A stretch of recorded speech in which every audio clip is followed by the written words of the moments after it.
Hi, I'm John McMahon. Hi, and I'm Lou Lewis. Welcome back to our little video mini-series, burning questions that you might want to ask your problem drinker. You'll have figured out by now that these are unscripted and unrehearsed. We just want these to be kind of real people to you, real people out there. We're just kind of talking from our heart and very much from our different experiences. I lived with a problem drinker for 30 years, and John was a bad or good alcoholic, depending which way you look at it, in his 20s and 30s, and he was in a marriage situation. So I'm at this point of time talking to him, and this question really is about denial. It's about, you know, now everybody can see there's a problem, but it's really hard to get your drinker to face up to what's going on. So what's going on at that point? Why is it so hard to get people to face up to the issue? I think it's very difficult because, again, I think, you know, as I said, you have to put yourself inside the drinker's head, and that's very difficult. Yeah. Because it just seems like an alien place. I think the first thing you have to recognise is that alcohol means an awful lot to a drinker. You know, if you are dependent on alcohol, which is what they tend to call alcoholics these days, then you're going to defend it. You're going to defend the thing that makes you feel good. And the thought of somebody actually taking that away from you seems really threatening. So if somebody says you are an alcoholic, then it's very difficult to own up to that. I think the other thing is that for me, I never actually had a problem as far as I was concerned. Other people had a problem with my drinking. I wasn't an alcoholic. And I wasn't an alcoholic because I could always point to somebody who was worse than me. Okay. And if I was in the bar or the pub and I was the worst person in it, then I went to another pub. And in that other pub there was always somebody worse than me. Until I became the worst in that pub, and then I went to the next pub.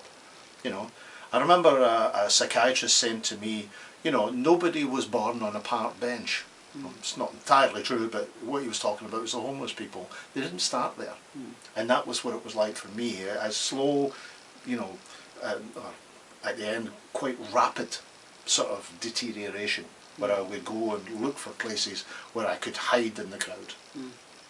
One of the things that we do go through in Bottled Up is that, I mean, I've been there, and to appeal, and do go and see the 4 Ps. This is also on YouTube, that we talk about this, because some of the really intuitive things about love that you do to your partner, which would work in many other occasions, they don't work in this situation. It actually makes you more defensive, just avoid it even more. There's a huge amount of avoidance goes on, isn't it? If you come at something really kind of full on.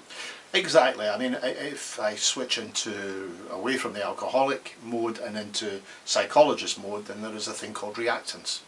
And that reactance is how we tend to react when people accuse us of something. You know, if they accuse you, you know, you're fat, you're rude, you're ignorant, you're an alcoholic.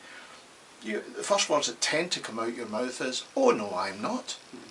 You know, and then you actually start to defend that particular stance, and then it becomes very difficult, and then it polarises it and becomes difficult, which is why treatment agencies come at it in a quite different way now. And it is the pantomime. Oh yes you are, no you're not, oh yes you are, exactly. Oh no you're not. And it's one of the reasons maybe why you're listening to this video, because in the end the person who's living with the drinker feels like they're going slowly nuts. So I think we'll go on, because we're going to tackle in the next one. If I could just say one last thing here. Sure. I mean, when I did my PhD, this was the very question I tried to answer in my PhD. Why can people not see the problem? And they don't see the problem because there's lots of good things and some bad things. And when the bad things happen, you attribute it to something else. You know, there's the legendary, I got a bad pint of beer last night. The fact that it happened to be the 17th one was neither here nor there. You know, I got a bad curry or a bad meal last night. So it's always something else. It's not the alcohol, and we try to defend it until we have no other option.